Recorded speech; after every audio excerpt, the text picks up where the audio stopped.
Artist. How are you today? Stephanie Aune coming to you from the banks of the Trinity River here near Willow Creek, California. Also, and I welcome you to the studio. We are very happy you are here with us today. Well, we are going to finish up this page today. This is our ancestors page. So as you remember, over on YouTube, we saw how to use the Arteza real brush pens. I did continue to use them over here on her, and then I used some of my Lumiere metallics, and I can't wait to get my Arteza metallic acrylic paints and their acrylic set. I'm really looking forward to trying those out and letting you guys know how those work out as a set. And then I did put a little bit of, I believe that was yellow ochre on there. I just wanted her to feel really earthy. You know, as a Viking, so much a part of the elements was just how they survived, right? Probably the same with the gypsies, considering that they lived in caravans, you know. Although the Kretsch family farm from Bohemia, that's my mom's background. So, yeah, it's pretty cool. Pretty cool. I've loved doing this page, and I'm really happy that you guys are enjoying the Arteza real brush pens. You can get some really great detail with it. Remember to use your water brush with them. Remember that if you move quickly, you can get that little bit of a smear. If you add a little bit of water to it, if you put water down first, it's going to act like watercolor. It is definitely a watercolor brush pen. So I hope you guys have fun with them. I think they're an amazing, amazing tool. And look at how cool it came over here. I did use some archival inks also, and a little bit of alcohol to get those droplets. Pretty cool. Fun page. I don't know what I'm doing next. Don't know what I'm doing next, so stay tuned next week. And we have, so for next week, we've got 4 pages here. Then we've got to the center of the 3rd signature. And then the same on this side. We have, 4 really strong pages, 3 really strong pages to the center of that 3rd signature from the center. So, pretty interesting. I will definitely be putting fabric in here to prep that for next week. In fact, I'm going to do that right now. So, all right, my amazing artists. Love you bunches. Thanks again, and we will chat soon. Mwah. You are awesome. Thank you. Bye.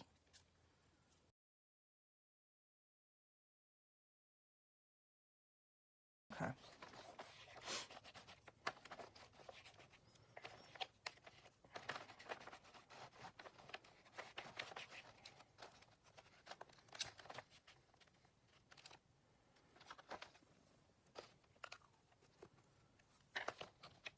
I'm gonna add a little more in there. Okay. Now, for our last step on this, we're going to take our Timber Brown. Where is it? There it is.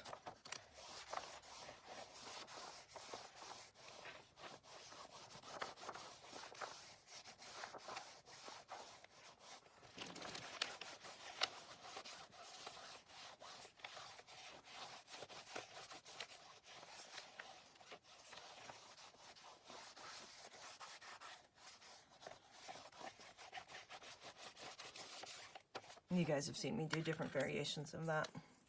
Right.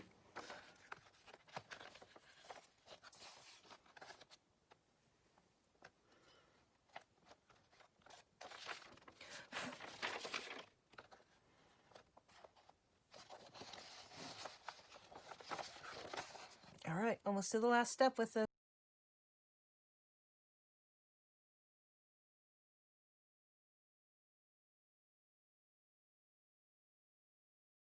gosh, guys, I am so sorry. I thought this was recording, and it wasn't. Oh! It just popped off a few seconds ago, and then I restarted it, and I guess I didn't restart it. I don't know why it's not staying recording. It's not showing that my memory's full, and it shouldn't be full. Okay. So, I'm very upset that I did that right there. We are going to have another one right in here, though. with an Ozzy. Right there. There is going to go through his ear.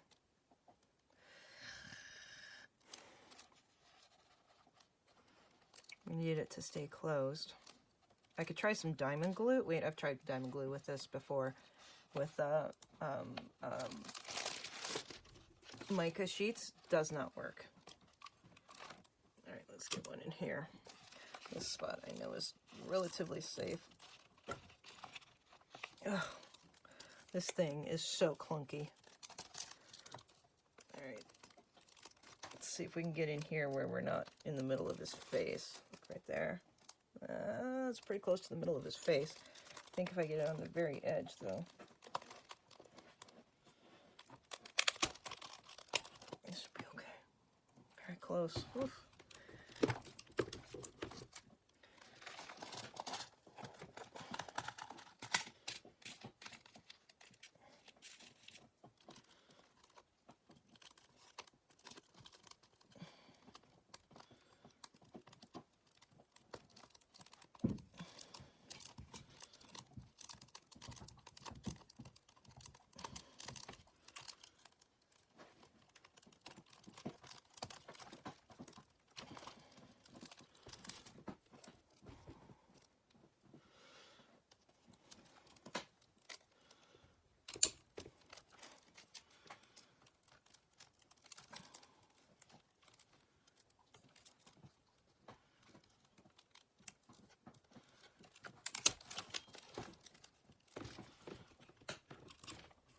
Use our other one here, thankfully.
Hello, artists. Okay.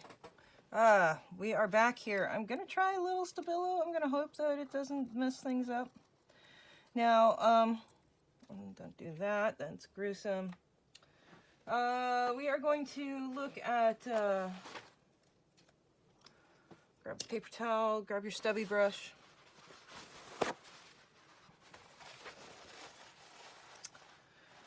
What I don't like are these holes. That one that got in his face is very distressing to me. So, basically, we're gonna,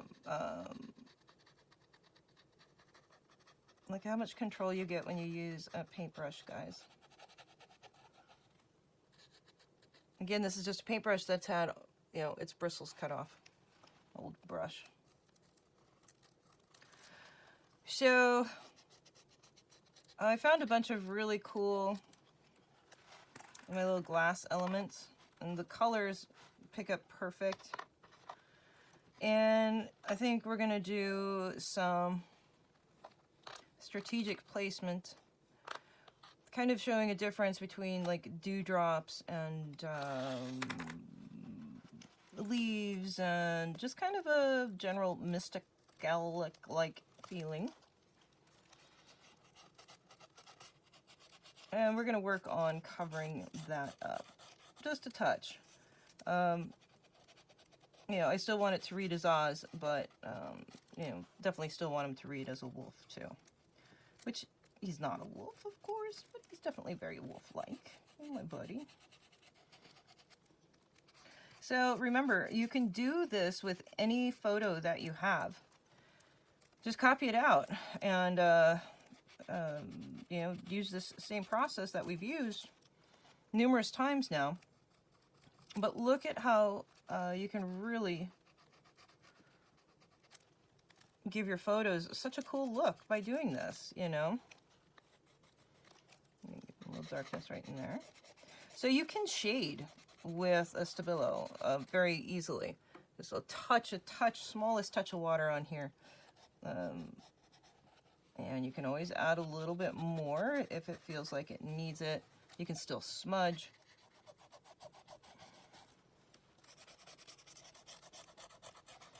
But there we go. Alrighty, where's my, there they are. Let's bring in a little finer paintbrush here. This is just water.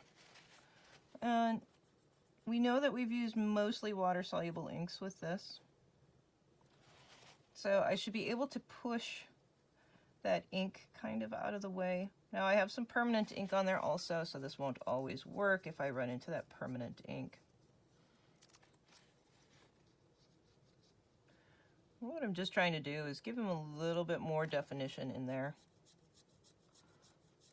where I want it to be defined, and smearing where I don't want it to be defined.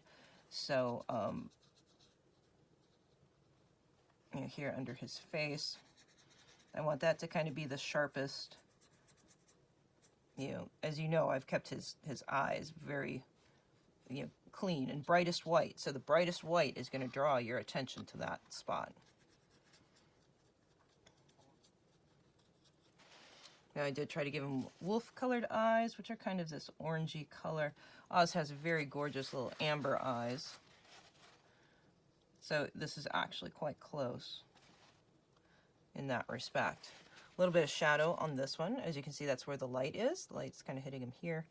And a little bit of shadow there. We'll put one more little touch of color in there. Remember, I just put water down. So it's going to kind of smear. There. Our eyes are drawn to yellow. It's the highest color in the spectrum. That lime greeny, lime yellow color. To bring your eyes where you want them to go. That's the benefit of knowing color. Right? Yes, you're right, Steffi. Thank you. Okay, we're going to bring a little bit of color into his nose because we need to bring his nose forward. Just a touch.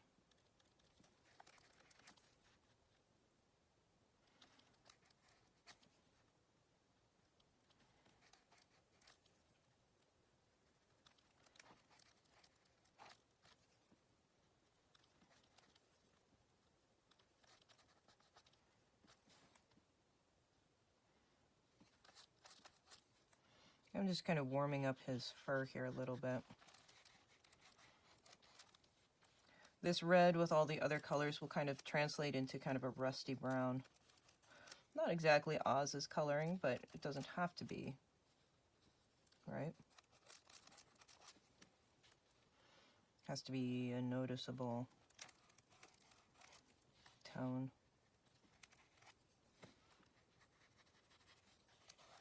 And when we put the green over the top of it, it will be very nice contrast, right? So I'm always thinking about my contrasting colors.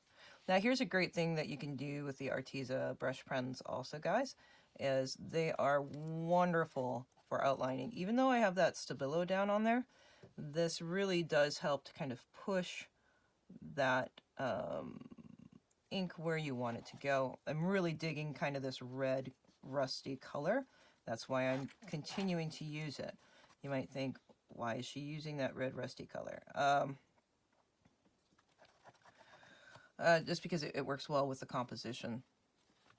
It's a good contrast to the green and bringing down that intensity of the green a little bit, giving it more interest.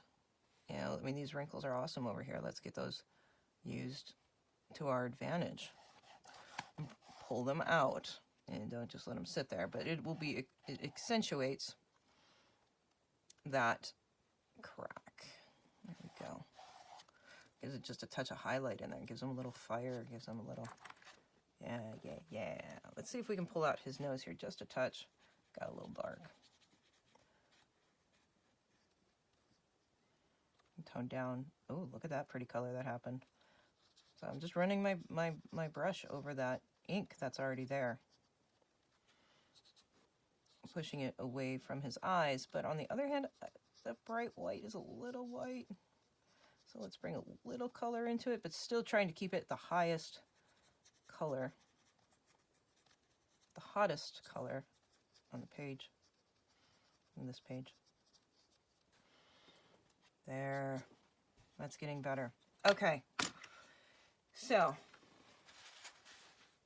best glue. I have some of that diamond glue, which dries really clear. I just don't think it dries very,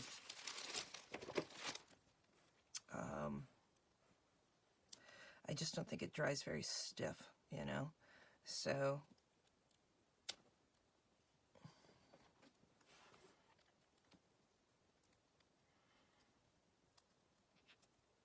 there we go.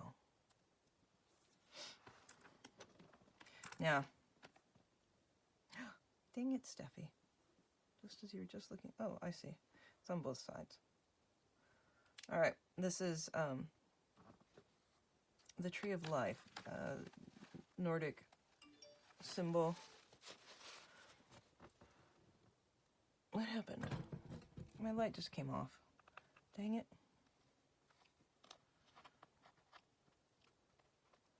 Now, what do we have over here? We have a hole. And we have our painting on the other side. We don't want to screw her up by glue going through that hole, which could very easily happen. Now that's putting like a raindrop into there, which I dig very much. So we're going to be careful with our glue. We're going to be sparing with our glue, and we're going to hope that that works. We're also going to put the sun in there.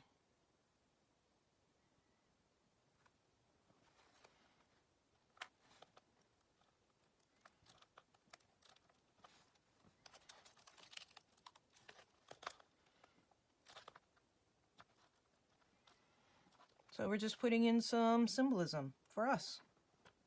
Choose what works best for you, you know.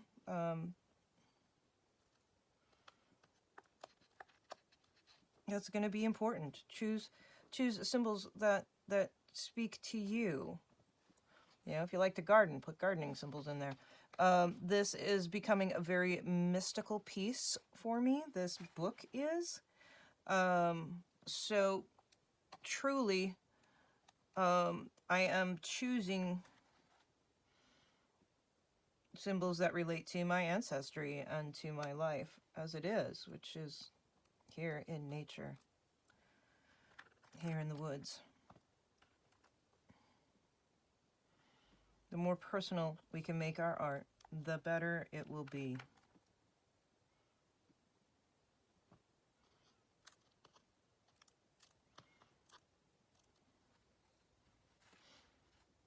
Just interesting, you know.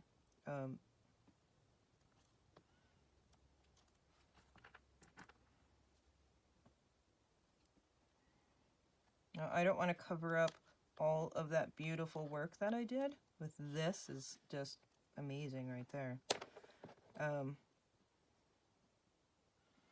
But I do really want to feel like this is movement. This is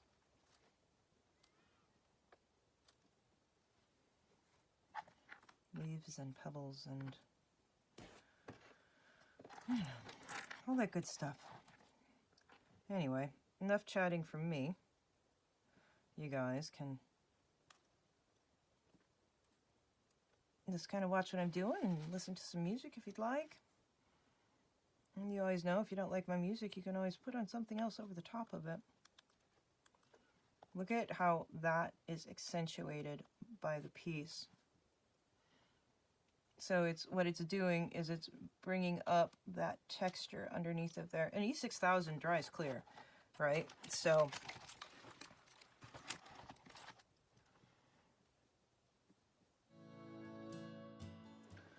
all right. So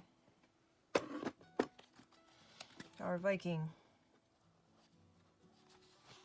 Let's kind of get her glow going here first. Getting her sunlight first.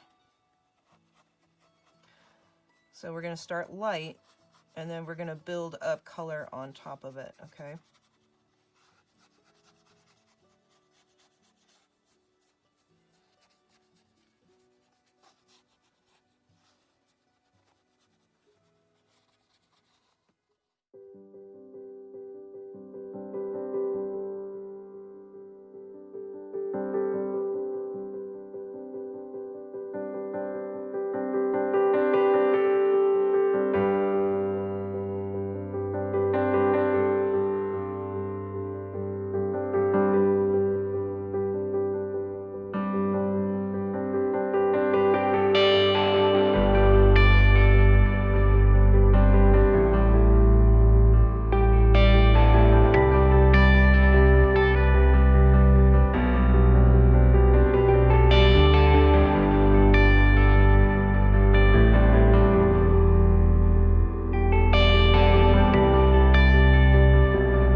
Okay.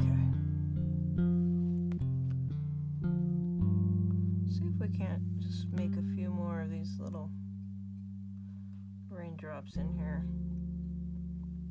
Or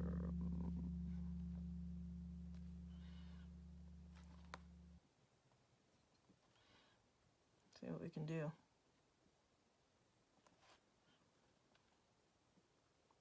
Since we're essentially dealing with alcohol ink here. Permanent ink is an alcohol-based ink.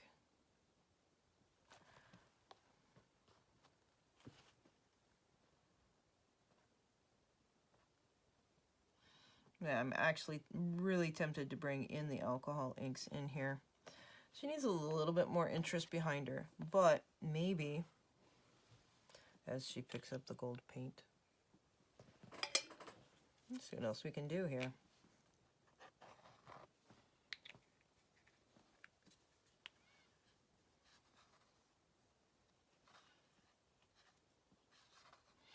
Don't be too heavy with it.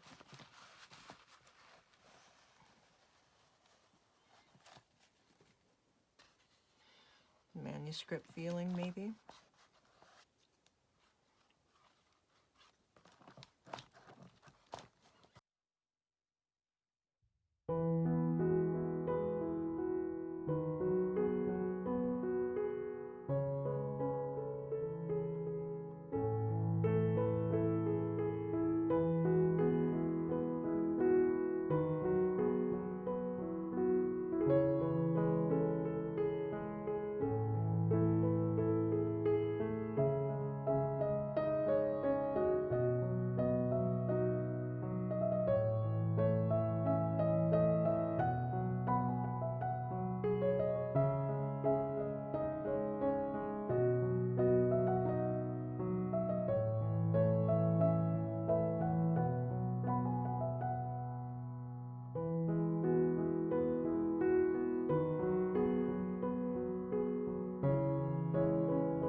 All right, I actually just put a squirt of water on her.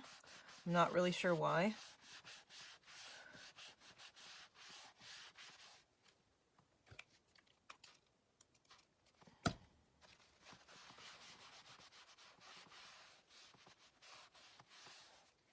That's what I was hoping would happen. She just needed to be brought out just a little bit more in the center and let her arms fall back the way they are. That was perfect. I just wanted to take some of that pigment off. Not all of it. And the acrylic paint, of course, won't go anywhere.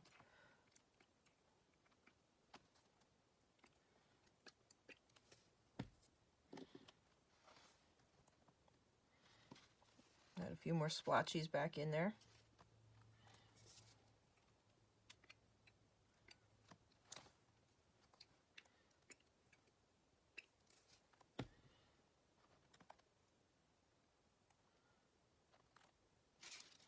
I know one thing that might help me out here too.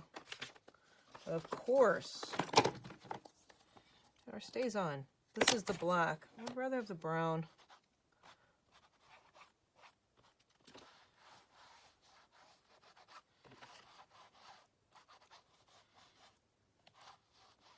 The black is doing okay though.